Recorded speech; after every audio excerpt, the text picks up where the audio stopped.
Villa Ci Sekinchan. So hari first kita orang datang sini, actually satu hari je. So mula-mula kita orang booking kat tempat yang dalam bilik kontena tu untuk 4 orang. Tapi itulah bilik tu sempit.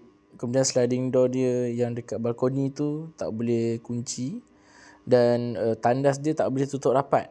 Jadi kalau berak dekat dalam tu, bau tai tu boleh keluar masuk bilik. Bukan saja bau tai, bunyi celupup tu pun boleh dengar sampai keluar.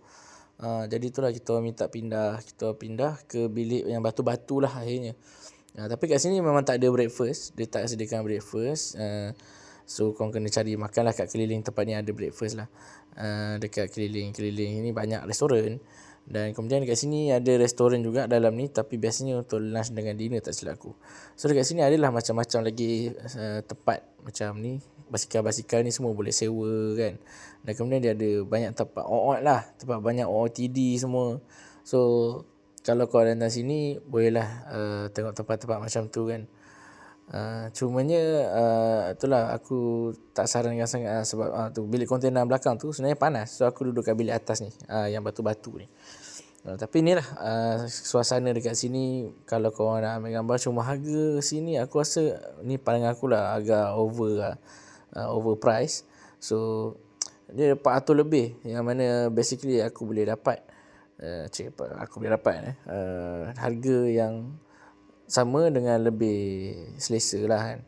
Ni laluan ni pun ada macam bau-bau tai sikit lah. Ni bilik yang aku masuk, Alhamdulillah biar aku cun lah. Tak ada masalah. Cuma tu lah tak kena dengan harga.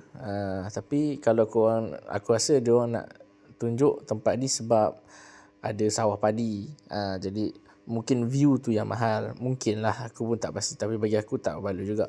So aku datang ni masa musim dia tak kena lah. Musim sawah tu dah tak ada. Dah tak hijau, kau tengok. Dah tak ada sawah padi. So ni bukan salah sesiapa lah. Ini memang salah musim bila datang kan. Jadi tak adalah nampak hijau-hijau tu. Cumanya kalau musim memang cantik tempat ni, korang ambil gambar.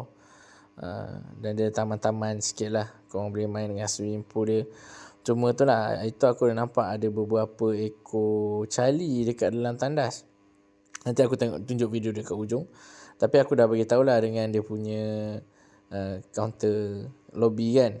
Masa aku balik, kau tak tahulah, mungkin adalah tu benda yang dia usahakan. Apa pun itulah, boleh lah kalau kau nak datang.